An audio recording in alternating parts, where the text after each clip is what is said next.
ہمارے ایک دوست نے دعوت کی, اس وقت اتفاق سے میری صرف 2 تھیں, تو میرے گھر والوں کو بلایا عقیقے پہ کسی نے, تو میں نے کہا دونوں کو ایک ساتھ لے کے جاؤں گا تو میں خود نہیں جا سکوں گا, میں باہر ہی کھڑا رہوں گا, تو اس لیے 1 by 1 پہلے ایک کو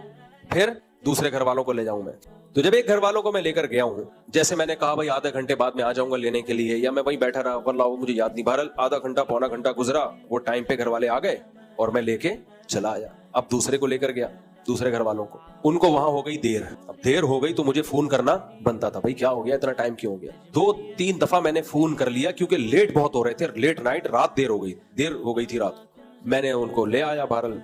2-4 دن ہمارے گزرے, اس کے بعد لڑائی شروع, ڈرون پہلی والی سے, جن کو پہلے لے کر گیا تھا نا, ڈرون حملے شروع. آپ کے دل میں میری کوئی ویلیو نہیں ہے, یہاں سے ابتدا ہوتی ہے, آپ کے دل میں میری کوئی ویلیو نہیں. کیوں ویلیو نہیں ہے, میں گھر کا کرایہ دے رہا ہوں, بچوں کی فیسیں دے رہا ہوں, ٹائم دے رہا ہوں, اور ویلیو کسے کہتے ہیں نا. اب اچھا, خواتین کی عادت ہوتی ہے اصل بات نہیں بتاتی, شروع میں یہ سیاستیں چل رہی ہوتی ہیں, پوری ایک دم سے کلیئر بات ہو نا تو آدمی وضاحتی بیان دے دے, تو یہ ہے فلانا, میرے اوپر ایک تو سوکن آئی ہوئی ہے, اوپر سے ویلیو کس کو دی جا رہی ہے. ابے بھائی کیسے ویلیو دے رہا ہوں میں, اس کو خرچہ زیادہ دے رہا ہوں یا اس کو ٹائم زیادہ دے رہا ہوں نا. جب اس کی ڈیپ میں گیا تو پتہ یہ چلا کہ جنہوں نے گھر میں دعوت کی تھی نا عقیقے کی, ان کی خواتین کا کہیں بعد میں رابطہ ہوا پہلے گھر والوں سے, اور ان کی خواتین نے ہمارے پہلے گھر والوں کو کہا کہ جب آپ آ کے بیٹھی تھی مفتی صاحب کا ایک فون بھی نہیں آیا,